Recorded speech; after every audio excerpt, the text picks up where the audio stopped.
திடீர் அதிர்ஷ்டங்களை அள்ளித்தரக்கூடிய சுக்கிர பகவானை ராசி அதிபதியாக கொண்ட துலாம் ராசி அன்பு சொந்தங்களுக்கு வணக்கங்க.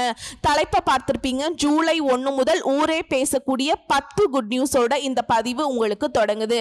ஸோ துலாம் ராசியை பொறுத்த வரைக்கும் எடுத்த காரியங்கள் எல்லாமே ஜெயம் பெறும்னு போட்டிருக்கேன். அப்படி எந்தெந்த விஷயங்கள் நமக்கு சாதகமாக இருக்க போகுது, குறிப்பா இந்த ஆணி மாதத்துல துலாம் ராசிக்கு எந்த மாதிரியான அதிர்ஷ்ட வாய்ப்புகள் கிடைக்கும், இல்ல சாதகம் இல்லாத ஏதாவது விஷயங்கள் இருக்குமா, அதை நான் எப்படி சமாளிக்கணும், இந்த மாதிரி எல்லா எதிர்பார்ப்புகளுக்கும் பதிலோட தான் இந்த பதிவு தொடங்குதுங்க.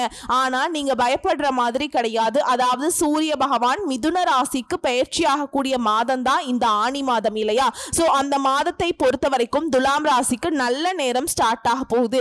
இனி வெற்றிக்கு மேல வெற்றி குவிய போகுதுங்க. அது எப்படிமா, எங்களுக்கெல்லாம் நல்லது நடந்தா இந்த உலகமே அழிஞ்சிரும் போல, நாங்களும் எதிர்பார்த்து ஏமாற்றத்தை மட்டும்தான் பார்த்துட்டு இருக்கோம்.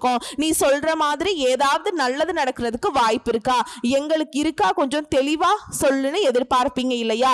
அது எப்படின்னா, துலாம் ராசி சித்திரை நட்சத்திரம், சுவாதி நட்சத்திரம், விசாக நட்சத்திரம், 3 நட்சத்திரங்கள் 9 பாதங்களை கொண்டது துலாம் ராசி. ராசியின் அதிபதி சுக்கிரன். இந்த மாதத்துல உங்களுடைய ராசிக்கு வருட கிரகங்களான சனி, ராகு, கேது, குரு எல்லாருமே நல்ல நிலையில இருக்காங்க. அதனால நீங்க நினைச்ச காரியங்கள் எல்லாமே அற்புதமா நடக்கும். இதோட உங்க ராசிநாதன் ராசியையே பார்க்கிறாருங்க. இதையுமே வச்சு பார்க்கிறப்ப அனைத்து விதமான ஏற்றமும் உண்டாகுது, வெற்றி உண்டாகுது. ஏன்னா 7ஆம் இடத்துல இருக்கக்கூடிய சுக்கிரன் உங்க ராசியை சமசப்தமா பார்வையில பார்க்கிறாருங்க. குருவுடைய பார்வையும் இருக்கு. ஜூன் 29ஆம் தேதி வரைக்கும் 2 சுப கிரகமுமே உங்களுக்கு அதீத சுபத்துவத்தை கொடுக்க போறாங்க. உடல் ஆரோக்கியத்துல நல்ல ஏற்றம் இருக்கும். தீர்க்கமான சிந்தனை உண்டாகும். எடுத்த காரியங்கள் அனைத்துமே வெற்றி அடையும். இதோட வெளிநாடு போகக்கூடிய யோகம் அமையும். ஏன்னா சுக்கிரன் குரு 2 பேருமே இணைந்து உங்க ராசியை பார்க்கறாங்க. எடுத்த காரியங்கள் அனைத்திலையுமே வெற்றி பெறுவீங்க. நீங்க நினைச்ச காரியங்கள் நிச்சயமா நடக்கும்.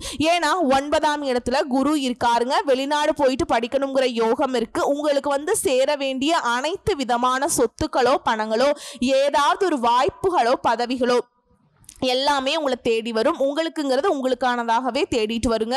நீங்க தேடி போகணுங்கிற அவசியமே கிடையாது. அதே போல தந்தையின் மூலமாக அதீத லாபம் வரக்கூடிய வாய்ப்பு அமைதுங்க.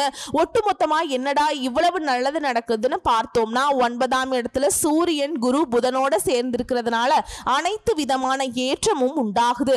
9ஆம் இடத்துல புதன் ஆட்சி பெற்றிருக்கிறார். புதன் கூட இந்த குருவும் சூரியனும் 9ஆம் இடத்துல இருக்கிறது பெரிய விசேஷமான அமைப்பு தாங்க. ஜோதிட பார்க்கக்கூடிய விஷயம், பாக்கியங்கள் எல்லாமே அபரிவிதமா உண்டாக போகுது. இதோட ராசிக்கு 10ஆம் இடத்துல குரு போறப்ப புதிய காரியங்கள்ல ஈடுபடுவீங்க. புதிய தொழில் தொடங்கக்கூடிய அமைப்பு கூட இருக்கு. புத்திர பாக்கியம் கிடைக்கும். ராசிக்கு 5ஆம் இடத்துல குரு பார்க்கிறார். புத்திர பிராப்தம் இருக்கு. அதே போல 5ஆம் அதிபதி 5ஆம் இடத்துல இருக்கிறது இன்னும் சிறப்புங்க. குருவுடைய பார்வையும் சேர்ந்து வருது. சுக்கிரன் உங்க ராசியை பார்க்கிறது நல்ல ஏற்றமான காலம். இதுதான் அதெல்லாம் அப்படின்லாம் கிடையாதுங்க. எல்லாமே உங்களுக்கு சாதகமா இருக்கும். மனதளவுல, உடல் அளவுல, உறவுகள் வகையில, குடும்ப வகையில, ஏதாவது ஒரு வகையில உங்களுக்கு சங்கடங்கள் இருந்தா அது சத்தியமா சொல்றேங்க, சூரிய பகவானுடைய கதிர்பட்டு விலகி போன பனி போல மறைந்து போகும். அது ஜூன் 29ஆம் தேதிக்கு 8ஆம் இடத்துல சுக்கிரன் மறைவதால செல்வாக்கு அதிகமாகும். எடுத்த காரியங்கள் எல்லாமே நிச்சயமா நிறைவேறும். இது தொடர்ந்து மாணவ மணிகளுக்கு முன்னேற்றமான காலகட்டம். இதோட உங்களுக்கு சந்திராஷ்டமம் இருக்கக்கூடிய காலங்கள்ல புதிய முயற்சிகளை தவிர்க்கணும், பயணங்களை தவிர்க்கணும். இதோட நீங்க உங்களால முடிஞ்சதுன்னா அருகில் இருக்கக்கூடிய ஏதாவது ஒரு கோயிலுக்கு துளசி செடியை வாங்கி கொடுக்கிறது ரொம்ப நல்லது. உங்களுடைய முயற்சிகள் கைகூடி வரும். தொழில அபரிவிதமான ஏற்றமும் லாபமும் உண்டாகும். அதே நேரம் துளசி செடியை வாங்கி கொடுக்கிறதுனாக்கா அந்த இடத்துல தாங்க, துளசி செடியில தான் நம்முடைய மகாலட்சுமி தாயார் வாசம் செய்றாங்க. சோ அந்த அம்சம் நிறைந்த செடியை நீங்க கோயிலுக்கு வாங்கி கொடுக்கிறது உங்களுக்கு தெய்வீக எண்ணங்களை அதிகப்படுத்தும், தெய்வ அனுகூலத்தை அதிகப்படுத்தும், பண வரவு அதிகமாகும், பொருளாதாரத்துல நல்ல முன்னேற்றம் ஏற்படும், மிகுந்த வெற்றி கிடைக்கும், திருமண யோகம் கிடைக்கும், குழந்தை பாக்கியம் கிடைக்குங்க. எல்லாத்துக்கும் மேல துலாம் ராசிக்காரங்க லட்சுமி நரசிம்மரை வழிபாடு செய்யறது அற்புதத்தை ஏற்படுத்தும். எல்லாமே நல்லா இருக்கே அப்படின்னு யோசிக்க கூடிய பட்சத்துல சின்ன சின்ன விஷயம் கூட உங்களுக்கு கோபத்தை ஏற்படுத்தும். சோ கோபத்தை கட்டுப்படுத்திக்கணும். கோபத்தை கட்டுப்படுத்திட்டா போதும், காரியங்கள் எல்லாமே சாதகமா முடியுங்க. எதிர்பாராத பண தேவை உண்டாகும். ஆனா அதை சமாளிக்கக்கூடிய வகையில பண வரவு இருக்கும். இதோட தொழில் ஸ்தானத்தை செவ்வாய் பார்க்கிறாருங்க. உத்தியோகத்தில் இருக்கவங்களுக்கு வேலையில கொஞ்சம் டென்ஷனும் வீண் அலைச்சலும் வந்து போகும். வீண் பகையும் உண்டாகலாம். இதனால எதை செஞ்சாலும் சரி, யார்கிட்ட பழக்க வழக்கங்கள் இருந்தாலும் சரி, வேலை செய்யக்கூடிய இடத்துலயோ குடும்பத்திலேயோ நட்பு வட்டாரத்திலேயோ அக்கம் பக்கத்திலேயோ எந்த இடத்துலையுமே கவனமா இருக்கிறது நல்லது. அதே போல தொழில் வியாபாரம் தொடர்பான காரியங்கள்ல பண வரவுங்கிறது எதிர்பார்த்ததை விட கொஞ்சம் அதிகமாகவே கிடைக்குங்க. ஆனா கொஞ்சம் அலைச்சலோடு சேர்ந்து வரும். கடன் விஷயங்களை கொஞ்சம் பார்த்து சூதானமா இருந்துக்கோங்க. புதிய நபர்களுக்கு வந்து பொருளை கொடுக்கறது வாங்குறது எல்லாத்தையும் ரொம்ப உஷாரா இருந்துக்கோங்க. எதை பேசி வந்தாலும் சரி, பேச்சுல ரொம்ப கவனம் தேவை, நிதானம் தேவை. வாழ்க்கை துணையுடைய உடல் ஆரோக்கியத்துல கவனம் வச்சுக்கோங்க. இதோட குடும்பத்துல இருக்கவங்க திடீர்னு உங்களுக்கு டென்ஷன் கொண்டு வருவாங்க. சோ அதுலயுமே கவனமா இருங்க. யார் என்ன செஞ்சாலும் சரி, துலாம் ராசி செய்ய வேண்டிய ஒண்ணே ஒண்ணு என்ன தெரியுங்களா? இவங்க எல்லாருமே நம்மளுடைய பொறுமையை ரொம்ப சோதிக்கிறாங்க. ஸோ நம்முடைய பொறுமையை மட்டும் நம்ம என்னைக்கும் கைவிடக்கூடாதுங்கிறத மட்டும் மனசில் வச்சுக்கிட்டிங்கன்னா யார் என்ன செஞ்சாலும் உங்களுக்கு அது பெருசாக பாதிப்பு கொடுக்காதுங்க. நீங்களும் அழகாக சமாளிச்சிடலாம். அடுத்து பெண்களை பொறுத்த வரைக்கும் குறிப்பாக துலாம் ராசி பெண்கள் எல்லாம் கோபத்தை கட்டுப்படுத்தியே ஆகணும். ஏன்னா காரியமே கெட்டு போயிடும். கோபத்தை கட்டுப்படுத்தணும்னா மட்டும்தான் காரியங்களை சாதிக்க முடியும். எதிர்பார்த்த நல்ல தகவல் வரும். சொத்துக்களை அடைவதில் தடைகளை தாண்டி அடைவீங்க. உயர் நிலையில் இருக்கிறவங்க கிட்ட மன வருத்தம் ஏற்படுற சூழல் இருக்கு. அதனால மேலே இருக்கவங்க கிட்ட பகை பாராட்ட வேண்டாம். உடல் ஆரோக்கியத்துல கவனம் இருக்கட்டும். வண்டி வாகனத்துல போறப்ப பார்த்து சூதானமா இருங்க. அதே போல வண்டி வாகனங்களை வந்து சீர் செஞ்சு வச்சுக்கோங்க. இல்லனா திடீர்னு நமக்கு செலவு வச்சிரும். அதே போல நம்ம போகக்கூடிய காரியங்கள் தடைப்படுறதுக்கு வாய்ப்பு இருக்கு. சரிங்களா? அதே போல அரசியல் தொழில் இருக்கவங்களுக்கு எதிர்பார்த்த பண வரவு இருக்கும். உங்களுக்கு தேவையான வசதி வாய்ப்புகள் பெருகும். எதை செஞ்சாலும் சரி ஒரு ஆர்வத்தோடு செய்வீங்க. தொழில் வியாபாரம் சிறப்பா நடக்கும். எதிர்பார்த்த கடன் உதவி கிடைக்கும். பழைய சிக்கல்களை இப்ப தீர்க்க போறீங்க. ஆனா எக்காரணத்தை கொண்டும் துலாம் ராசி மட்டும் துவண்டு போகவே மாட்டீங்க. ஏன்னா சாதுரியமாக பேசி சமாளிக்கிறதுல நீங்க வல்லவர்கள். அது உங்களுக்கு இந்த மாதத்துல சிறப்பா வேலை செய்யுங்க. இப்ப துலாம் ராசிக்காரர்களுக்கு இந்த ஆணி மாதம்ங்கிறது எப்படிப்பட்ட மாதமா இருக்க போகுது? ஒரு பொதுவா ஒரு குட்டியா ஒரு விளக்கம் பார்த்திருக்கோம். இப்ப தனிப்பட்ட முறையில துலாம் ராசிக்குரிய ஒவ்வொரு நட்சத்திரத்துக்குமே இந்த ஆணி மாதம் எப்படிப்பட்ட மாதமா இருக்க போகுது? சித்திரை நட்சத்திரம் 3ஆம் பாதம் 4ஆம் பாதம், சுவாதி நட்சத்திரம் விசாக நட்சத்திரம் 1ஆம் பாதம் 2ஆம் பாதம். துலாம் ராசினாவே மற்றவங்களுடைய துன்பத்துக்கு தோள் கொடுக்கக்கூடிய ராசி தாங்க. உங்களை பொறுத்த வரைக்கும் சித்திரை நட்சத்திரம் 3ஆம் பாதம் 4ஆம் பாதம் இந்த நட்சத்திரத்தை சேர்ந்தவங்க தைரியத்தோடு செயல்பட்டு நினைச்சதை சாதிக்கக்கூடியவங்க. உங்களுக்கு இந்த ஆணி மாதம்ங்கிறது யோகமான மாதம். ஏன்னா லாபஸ்தானத்துல சஞ்சரிக்கக்கூடிய செவ்வாயும் கேதுவும் இதுவரையிலும் உங்களுக்கு இருந்த நெருக்கடிகளை இல்லாம செய்யறாங்க. பண வரவை அதிகரிச்சு கொடுக்கறாங்க.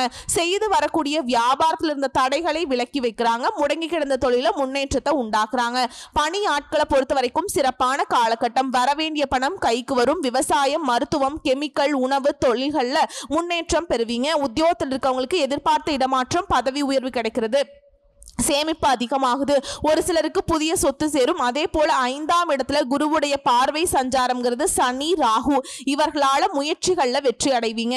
பிள்ளைகளுடைய நலன்ல அக்கறை கூடுது. குழந்தை பாக்கியத்துக்காக ஏங்கியவர்களுக்கு, தவம் இருந்தவர்களுக்கு அந்த ஏக்கங்கள் நிறைவேற போகுது. குடும்பத்துல சுபிக்ஷம் உண்டாகுது. பெரிய மனிதர்களுடைய சந்திப்பு வேண்டுதல்களை நிறைவேற்றுவீங்க. காலம் சாதகமாக இருக்கும். கோவிலுக்கு போயிட்டு வருவீங்க குடும்பத்தோட. இதை அடுத்து பெண்களை பொறுத்த வரைக்கும் உங்களுடைய நிலையில நல்ல முன்னேற்றம் இருக்குங்க. உங்களை பொறுத்த வரைக்கும் அதிர்ஷ்டம் தரக்கூடிய நாட்கள் ஜூலை மாதம் 6, 9, 15 இந்த நாட்களை உங்களுடைய சுப காரியங்களோட தொடக்கத்துக்கு பயன்படுத்துங்க. நல்லதே நடக்கும். சோ உங்களை பொறுத்த வரைக்கும் பரிகாரம் அணு தினமும் திருத்தணி முருகப்பெருமானை வழிபாடு செய்ய நன்மைகள் உண்டாகும். இதை அடுத்து சுவாதி நட்சத்திரம். எங்கேயுமே எதிலையுமே முதலிடத்தில் இருக்கணும்னு நினைக்கக்கூடிய உங்களுக்கு இந்த ஆணி மாதம் அதிர்ஷ்டமான மாதம் தாங்க. பாக்கிய குருவுடைய பார்வையால 5ஆம் இடத்துல ராகுவும் சனியும் சஞ்சாரம் பண்றாங்க. இதனால குடும்பத்தில் இருக்கக்கூடிய குழப்பங்கள் விலகுது. பூர்வீக சொத்துக்களை ஏற்பட்டிருந்த பிரச்சனைகள் முடிவுக்கு வருது. பிள்ளைகளால பெருமைகள் உண்டாகுது. குழந்தை பாக்கியத்துக்காக காத்துட்டு இருக்கவங்களுக்கு எதிர்பார்த்த நல்ல தகவல் கிடைக்கும். உங்களுடைய செல்வாக்கு அதிகமாகும். பெரிய மனிதர்களுடைய ஆதரவு உண்டாகுது. சிலருக்கு புதுசா இடம் வீடு வாங்கக்கூடிய யோகம் இருக்கு. இது மட்டும் இல்லாம புதன் சாதகமா சஞ்சாரம் பண்றாரு. இந்த காலகட்டத்தில் உங்களுடைய கனவுகள் நனவாகுது. எதிர்பார்த்த ஒப்பந்தங்கள் கிடைக்குது. வரவேண்டிய பணம் கைக்கு வருது. அரசு வழி முயற்சிகள் சாதகமாகுதுங்க. நினைச்சதை சாதிக்கக்கூடிய நிலை உண்டாகுது. லாபஸ்தான சஞ்சாரம் பண்ணக்கூடிய செவ்வாய் கேதுவால தொட்டதெல்லாம் பொன்னாக மாறுது. நினைச்சது எல்லாமே நடந்தேறும். வருமானம் பல வழியில வர ஆரம்பிக்கும். கடன்காரர்களால உங்களுக்கு ஏற்பட்டிருந்த நெருக்கடிகள் விலகும். குடும்பத்துல ஏற்பட்ட பாதிப்புகள் குழப்பங்கள் விலகுது. வெளிநாடு போகக்கூடிய முயற்சிகள் சாதகமாகுது. இது மட்டும் இல்லாம சப்தமஸ்தானத்துல சுக்கிரனுடைய சஞ்சரிப்புங்கிறது ஆண்களா இருந்தாக்கா பெண்களாலையும், பெண்களாக இருந்தீங்கன்னா ஆண்களாலையும் இருந்த சங்கடங்கள் இப்ப விலகும். இருந்தாலும் யாரையுமே அவ்வளவு சீக்கிரம் நம்பிடாதீங்க. மத்தவங்க உங்களுக்கு நன்மையை ஏற்படுத்துவாங்கிறதுல கொஞ்சம் சந்தேகம்தான். அதே போல பொன் பொருள் சேரும். கணவன் மனைவிக்கிடையே இணக்கம் உண்டாகுது. திருமண வயதில் இருப்பவர்களுக்கு நல்ல வரன் அமையும். உங்களுடைய செல்வாக்கு அந்தஸ்து ஒட்டுமொத்தமா உயர்வுக்கு போகுது. மாணவர்களை பொறுத்த வரைக்கும் படிப்புல அக்கறை கூடுது. விவசாயிகளுக்கு லாபம் உண்டாகுது. உழைப்பாளர்கள் ஆண்கள் பெண்கள் தனியார் துறை அரசாங்கத்துறை யாராக இருந்தாலும் சரி ஒருத்தர் கீழே கை கட்டி சம்பளம் வாங்குனீங்க அப்படின்னா சங்கடங்கள் விலக போகுதுங்க. உங்களை பொறுத்த வரைக்கும் அதிர்ஷ்டம் தரக்கூடிய நாட்கள் ஜூலை 4, 13, 15 இந்த நாட்களை உங்க சுபகாரியங்களோட தொடக்கத்துக்கு பயன்படுத்துங்க. நல்லதே நடக்கும். உங்களை பொறுத்த வரைக்கும் பரிகாரம் பத்ரகாளி அம்மனை வழிபாடு செய்ய சங்கடங்கள் நீங்கும். அடுத்து விசாக நட்சத்திரம் 1ஆம் பாதம் 2ஆம் பாதம் 3ஆம் பாதம். எதிர்காலத்தை மனசுல வச்சுக்கிட்டு செயல்படும் உங்களுக்கு முன்னேற்றமான மாதம். ஞானக்காரகன் குரு பாக்கியஸ்தானத்துல சஞ்சாரம் பண்ணி உங்க ராசியை பாக்குறாருங்க. இருட்டில் இருக்கக்கூடிய உங்களை வெளிச்சத்துக்கு கொண்டு வராருங்க. உடல்நிலையில மாற்றம் வருது. இப்படி செல்வாக்கு அந்தஸ்து உயருதுங்க. அரசியல்வாதிகளுக்கு புதிய பொறுப்புகள் பதவிகள் கிடைக்குது. பணியாளர்களுக்கு எதிர்பார்த்த இடமாற்றம் பதவி உயர்வு உண்டாகுது. புதிய தொழில் தொடங்கக்கூடிய முயற்சிகள்ல வெற்றி உண்டாகுது. பெரிய மனிதர்களுடைய ஆதரவு கிடைக்குது. தெய்வ அனுகூலம் உண்டாகுது. திருமண வயதில் இருப்பவர்களுக்கு நல்ல வரன் அமையுது. முயற்சி ஸ்தானத்துக்குமே குருவுடைய பார்வை இருக்கிறதுனால எடுக்கக்கூடிய முயற்சிகள் எல்லாமே வெற்றியாக மாறுது. பூர்வ புண்ணிய ஸ்தானத்துல சஞ்சரிக்கக்கூடிய ராகு சனி குருவை பாக்குறாங்க. இதுவரைக்கும் குடும்பத்தில் இருக்கக்கூடிய நெருக்கடிகள் பிள்ளைகளால ஏற்பட்டிருந்த பிரச்சனைகள் சொத்துல உண்டான தகராறு எல்லாமே விலகுதுங்க. விருப்பங்கள் பூர்த்தியாகுது. சிலருக்கு புதிய சொத்து வாகனம் சேரும். மாணவர்களுக்கு படிப்புல அக்கறை உண்டாகுது. குடும்ப வியாபாரம் தொழில எல்லா விதங்களையும் முன்னேற்றத்தை பார்க்க போறீங்க. லாபஸ்தானத்துல சஞ்சாரம் பண்ணக்கூடிய கேது செவ்வாய் வருமானத்தை உண்டாக்குறாங்க. வசதி வாய்ப்புகள் அதிகமாகுது. சேமிப்பு உயருது. தைரியமாக செயல்பட்டு நினைச்சதை சாதிக்க போறீங்க. பெண்களை பொறுத்த வரைக்கும் நீண்ட நாள் கனவுகள் நனவாகுது. தனியார் நிறுவனத்துல பயத்தோடு பணியாற்றி விட்டு வந்த உங்களுக்கு பயம் போகும். வேலையில் இருந்த நெருக்கடிகளுமே நீங்க போகுது. இதோட உங்களுக்கு அதிர்ஷ்டம் தரக்கூடிய நாட்கள் அப்படின்னு பார்த்தோம்னா ஜூன் மாதம் 30ஆம் தேதி, ஜூலை 3, 6, 12, 15 இந்த நாட்களை உங்களுடைய சுப காரியங்களோட தொடக்கத்துக்கு பயன்படுத்துங்க. நல்லதே நடக்கும். உங்களை பொறுத்த வரைக்கும் பரிகாரம் அணு தினமும் மகாலட்சுமி தாயாரை வழிபாடு செய்ய வாழ்க்கையில வளம் உண்டாகும். முடியாத பட்சத்துல வெள்ளிக்கிழமைகள்லயாவது இந்த தெய்வத்துக்கு வழிபாடு வைக்க நீடித்த நிலைத்த செல்வம் செல்வாக்கு கிடைக்கும். சோ இப்ப வரைக்கும் பார்த்தது நம்முடைய துலாம் ராசிக்காரர்களுக்கு இந்த ஆணி மாதம் பொதுவா எப்படி இருக்கும், தனிப்பட்ட நட்சத்திரத்துக்கு எப்படி இருக்கும் எல்லாத்தையும் தெளிவா பார்த்திருக்கோம். இப்ப பொதுவான பரிகாரம் மற்றும் வழிபாடு மாரியம்மன வெள்ளிக்கிழமைகளை தீபம் ஏற்றி வழிபாடு செய்ய சகல நன்மைகளும் உண்டாகும். தடை தாமதங்கள் நீங்கும். உடல் ஆரோக்கியம் மேம்படும். குடும்பத்துல ஒற்றுமை பலப்படும். சுபிக்ஷம் உண்டாகும். உங்களை பொறுத்த வரைக்கும் அதிர்ஷ்ட கிழமைகள் புதன் மற்றும் வெள்ளி. சோ இந்த நாட்களை நீங்க செய்யக்கூடிய எந்த வேலையாக இருந்தாலும் சரி நீங்க நினைச்சதை விட அதீத நல்ல பலன்கள் கொண்டு முடியும். சோ எப்படி பார்த்தாலும் சரி 100க்கு 98% துலாம் ராசிக்காரர்களுக்கு இந்த ஆணி மாதம் அதிர்ஷ்டத்தை அற்புதத்தை அனுகூலத்தை நீங்க எதிர்பார்க்காத அளவுக்கு உயர்வை தரக்கூடிய மாதமா அமைஞ்சிருக்கு. வாய்ப்பை பயன்படுத்திக்கோங்க. வாழ்த்துக்கள். சிறப்பா இருக்கும்.